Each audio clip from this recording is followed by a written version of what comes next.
आनंदपुर साहिब की लोक परंपराओं में एक बड़ी ही निराली कथा प्रचलित है, जिसे अदृश्य लंगर की कहानी कहा जाता है।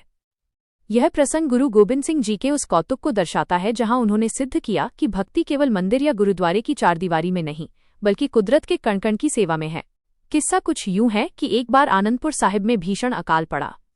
नदियां सूखने लगीं और जंगलों के पशु पक्षी पानी और दाने के लिए तड़पने लगे।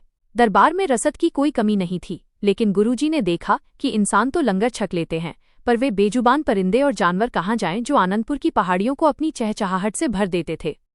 एक दोपहर गुरुजी ने अपनी कमर से अपना वो प्रसिद्ध तीर निकाला जिसकी नोक पर सोना लगा होता था। उन्होंने वो तीर किसी दुश्मन की तरफ नहीं, बल्कि एक सूखी और बंजर पहाड़ी की ढलान की ओर छोड़ दिया। तीर जहां जाकर धंसा, वहां से पानी का कोई सोता तो नहीं फूटा, लेकिन गुरुजी ने आदेश दिया कि अब से दरबार का आधा अनाज इसी पहाड़ी के पीछे बिखेरा जाएगा। सिखों को बड़ा अचंभा हुआ। उन्होंने पूछा, पातशाह, अनाज को मिट्टी में क्यों फेंक रहे हैं? इससे तो हजारों भूखे इंसानों का पेट भर सकता है। गुरुजी ने मुस्कुराकर कहा, इंसान मांगना जानता है, वह दरबार तक चलकर आ सकता है, लेकिन उस चींटी का क्या जिसका घर इस मिट्टी में है?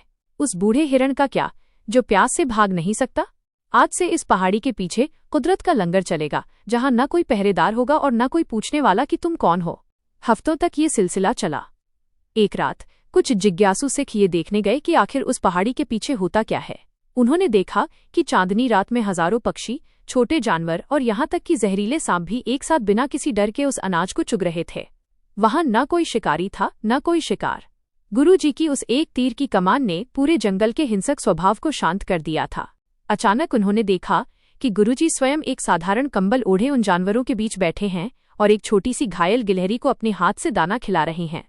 उस दृश्य में गुरुजी न तो योद्धा थे, न ही सेनापति, वे तो बस प्रकृति के पिता लग रहे थे।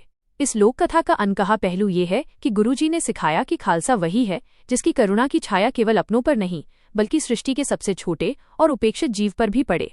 आज भी आनंदपुर की उन पहाड़ियों के बारे में कहा जाता है कि वहां के परिंदों की चहक में एक अलग ही सुर है, क्योंकि उनके पूर्वजों ने साक्षात दशमेश पिता के हाथों से आजादी का दाना चुगा था। ये उनकी उस विराट ममता की कहानी है जो इतिहास की किताबों के शोर में कहीं दब गई, पर लोकगीतों में आज भी जिंदा है।